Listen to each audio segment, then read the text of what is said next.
Assalamualaikum warahmatullahi wabarakatuh. Salam Malaysia Madani, salam IPGM Peneraju Kecemerlangan Pendidikan Guru Bertaraf Dunia dan salam IPGKBT Kualiti Dinamik dan Keunggulan. Alhamdulillah, setinggi-tinggi kesyukuran dipanjatkan ke hajat ilahi kerana dengan limpah kurnia dan izinnya, kami daripada kumpulan 6 dapat melaksanakan persembahan showcase bagi tugasan 3 kursus MPU 3132 Etika dan Peradaban dengan jayanya. Ucapan ini diucapkan kepada Dr. Zurina binti Mustafa dan rakan-rakan sekalian yang sudi hadir menyaksikan pembentangan kami. Showcase ini mengangkat tema besar mengoptimumkan kecerdasan buatan untuk memperkasa kemampuan pendidikan berteras nilai ihsan selaras dengan konsep kapasiti pedagogi pembelajaran KPPB. Bagi menjayakan tugasan ini, kami memilih tokoh agung dunia Islam Ibnu Khaldun sebagai tokoh rujukan utama khususnya berkaitan pemikiran beliau tentang pendidikan, perkembangan masyarakat dan pembinaan tamadun. Dalam pembentangan ini, kami akan menghuraikan pandangan Ibnu Khaldun mengenai pendidikan dan proses pembentukan Islam, mengaitkannya dengan isu-isu kontemporari termasuk cabaran penggunaan AI dalam pendidikan dan krisis nilai dalam era digital serta mencadangkan penyelesaian berdasarkan prinsip nilai ihsan, pemikiran Ibnu Khaldun serta keperluan semasa pendidikan negara. Akhir kata, semoga perkongsian ini memberi pencerahan serta membuka ruang dialog yang bermanfaat dalam usaha membentuk masyarakat madani bertaraf global. Ahli kumpulan saya ialah saya, Nasha Zwani binti Rozainal dan juga Najiah binti Muhammad Tahi. Baiklah, sebelum kita pergi dengan lebih mendalam lagi mengenai topik ini, apa kata kita mengenali terlebih dahulu biodata tokoh ilmuwan kita iaitu Ibnu Khaldun. Kerana bab kata pepatah, tak kenal maka tak cinta. Jadi nama asal beliau ialah Abu Zaid Abdul Ar-Rahman Ibnu Khaldun yang lahir pada 1332 Masihi di Tunis, Tunisia.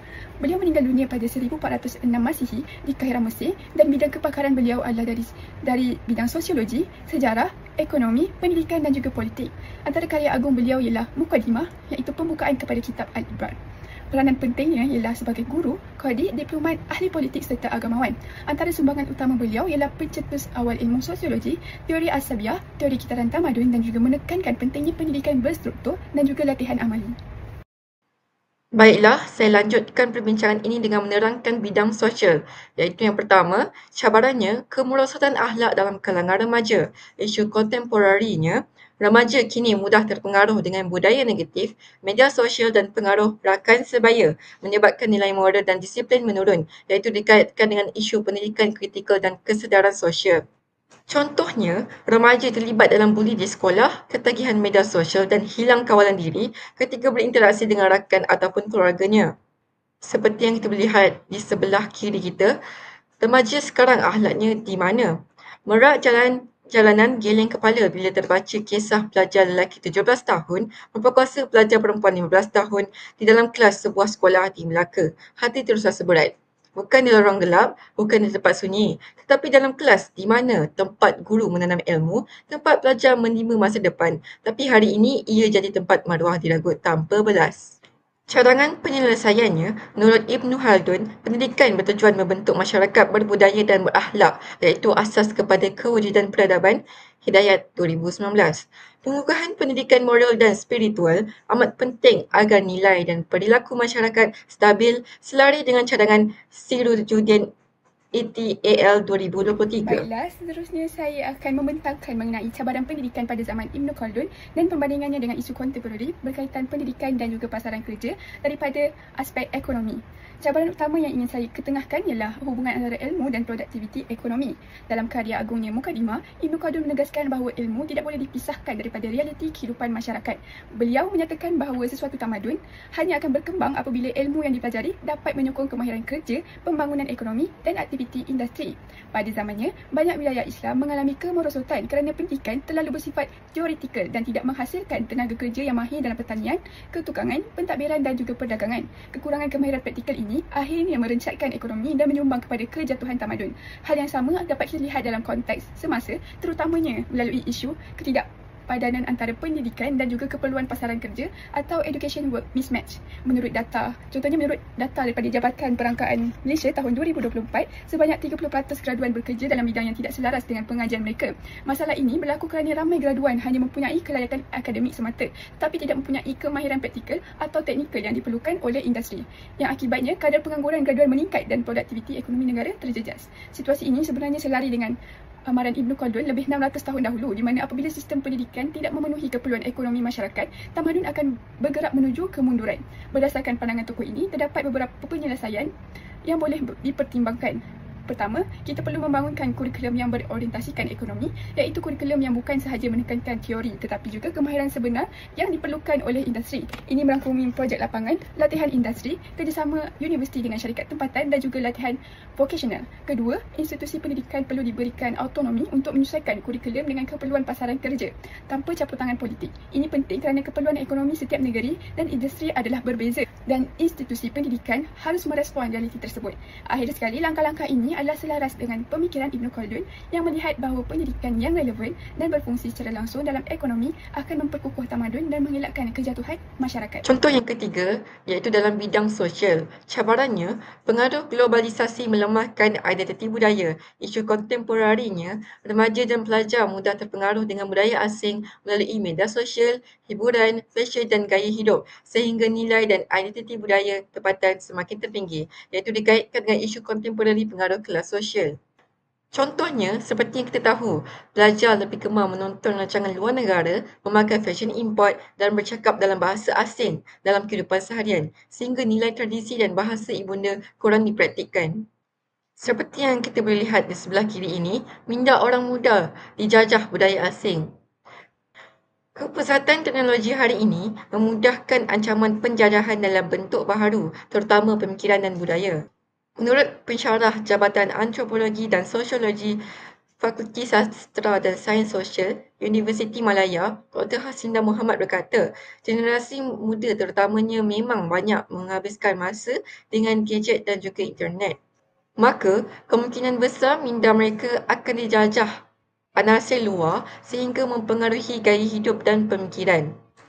Sekarang ini saya lihat trend anak muda sangat meminati budaya masyarakat Korea. Tidak kira sama ada gaya hidup, pakaian, makanan dan bahasa.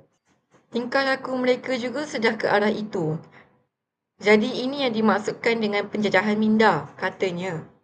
Cadangan penyelesaiannya, Ibn Khaldun menekankan bahawa pendidikan harus relevan dengan konteks sosial dan budaya masyarakat.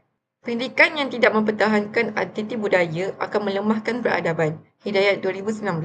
Oleh itu, kandungan pendidikan perlu disesuaikan untuk melahirkan generasi yang mampu bersaing dalam dunia global tanpa kehilangan jati diri selari dengan garis pemikiran Sirajuddin ETAL 2023. Baiklah, dari segi bidang politik pula, jika dilihat pada zaman Ibn Khaldun sendiri, dunia Islam sedang berada pada fasa kemerosotan. Banyak kerajaan seperti Maghribi, Andalusia dan Timur Tengah berpecah akibat konflik politik. Dalam keadaan ini, golongan ilmuwan tidak lagi bebas. Ada yang menjadi terlalu bergantung kepada pemerintah untuk mendapatkan jawatan atau perlindungan yang menyebabkan mereka menulis pandangan untuk menyenangkan pemerintah, mengabaikan kebenaran, menjadikan ilmu sebagai alat memelihara kuasa dan tidak lagi berperanan sebagai penasihat yang jujur. Ibn Khaldun mengkritik fenomena ini dalam mukadimah dan menyatakan bahawa apabila ilmuwan hilang adab, hilang integriti dan tunduk kepada penguasa, maka tamadun akan mengalami keruntuhan ilmu dan moral. Jika dilihat, fenomena yang sama turut berlaku pada hari ini, cuma dalam bentuk yang lebih moden, di mana dalam sistem pendidikan moden, ideologi politik kadang-kadang menembusi pelbagai aspek dari segi pemilihan kurikulum, pelantikan pentadbiran sekolah, keputusan lembaga sekolah serta program kokurikulum. Sekolah bukan lagi semata-mata sebagai tempat pendidikan tetapi boleh menjadi medan ideologi. Ada keadaan di mana pihak sekolah atau pentadbiran menolak kepelbagaian pandangan semata-mata untuk mengekalkan kesetiaan politik tertentu. Keadaan ini menyebabkan kebebasan akademik terbatas, pendidikan menjadi berat sebelah dan pelajar tidak terdedah kepada pemikiran kritis. Ini sangat bertentangan dengan tujuan pendidikan sebenar, di mana Ibn Khaldun menegaskan bahawa ilmu hanya berkembang jika ilmuwan bebas dan berintegriti. Oleh itu, penyelesaian yang paling utama ialah mengembalikan autonomi ilmuwan melalui sebuah majlis kurikulum bebas politik. Majlis ini harus terdiri daripada sarjana pendidikan, pakar bidang, ahli sosiologi, ahli sejarah dan profesional akademik yang benar-benar pakar. Mengikut pemikiran Ibn Khaldun, urusan ilmu mesti diserahkan kepada ahli al-kibrah, iaitu orang yang benar-benar berkelayakan, bukan ahli politik yang mempunyai agenda parti. Dan apabila kurikulum digubal oleh pakar, bukan oleh ideologi, barulah sistem pendidikan dapat melahirkan generasi yang berfikir, berintegriti dan bebas daripada pengaruh politik yang sempit. Baiklah, saya lanjutkan perbincangan kita dalam bidang media pula, iaitu yang kedua, cabarannya hafalan tanpa pemahaman. Isu kontemporarinya, pelajar mudah terpengaruh dengan fakta ringkas dari media sosial ataupun video pendek tanpa memahami konteks sebenar, menyebabkan mereka cepat lupa maklumat dan sukar mengaplikasikannya. Isu ini dikaitkan dengan isu kontemporari objektiviti dan kebenaran. Contohnya, pelajar menonton video daripada aplikasi TikTok tentang Perang Dunia Kedua dan menghafal fakta ringkas seperti cara Amerika Syarikat mengalahkan Jepun. Tetapi, tidak memahami sebab atau akibat perang itu berlaku, lalu gagal menjawab soalan analisis sejarah. Cadangan penyelesaiannya, Ibnu Khaldun menolak verbalisme dan hafalan semata-mata kerana ia membebankan murid serta menghalang pembentukan Malakah iaitu kemahiran sebenar. Beliau menegaskan bahawa pembelajaran perlu dilakukan secara bertahap, sedikit demi sedikit sehingga belajar memperoleh kefahaman dan keahlian. Hidayat 2019. Kita masuk ke contoh yang keempat iaitu dalam bidang hak asasi manusia. Cabarannya, penggunaan kekerasan dalam pengajaran. Isu kontemporarinya, sesetengah guru masih menegur atau menghukum murid secara kasar, membuat murid takut belajar. Dikaitkan dengan isu kontemporari hak untuk pendidikan dan kualiti pendidikan. Contohnya, seorang murid dikurung di bilik pagar besi. Seperti yang kita lihat di belah kiri ini, macam penjara, murid darjah 1 didakwa dikurung dalam bilik pagar besi atau kotak elektrik undang bahaya. Terdapat netizen yang berkata, Allahu Akbar, apa ni? Sampai kena kurang budak darjah 1 kat dalam pagar besi. Siap ada TNB punya box tu. Kot kalau budak tu buat main benda tu lagi, tak jadi apalah. Macam mana sekalipun, tu budak darjah 1. Cikgu janganlah ambil tindakan di luar batasan. Cadangan penyelesaiannya, Ibnu Khaldun mengkritik keras kaedah kasar dalam pendidikan kerana ia menghasilkan pelajar pemalas, pemurung, pendusta dan hilang keyakinan diri. Hidayat 2019.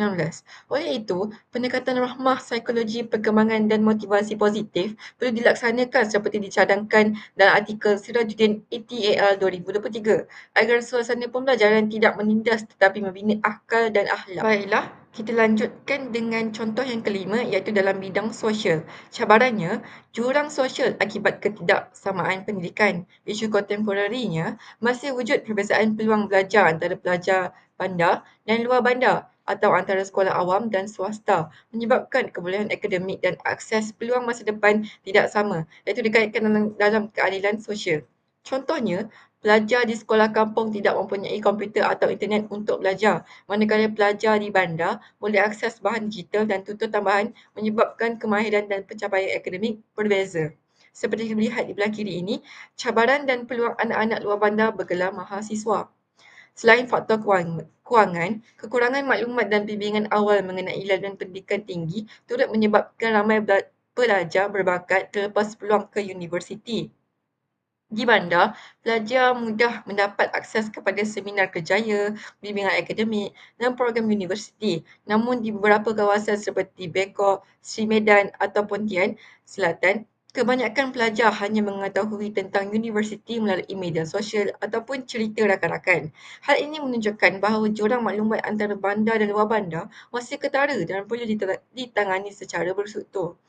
Cadangan penyelesaiannya, melalui konsep asabiah, Ibnu Khaldun menekankan bahawa kekuatan sosial hanya terbina apabila seluruh anggota masyarakat memperoleh akses pendidikan yang sama. Kekurangan kemudahan dan peluang pendidikan menyebabkan masyarakat luar bandar miskin dari segi ilmu, lalu menghalang perkembangan generasi seterusnya. Hidayat 2019.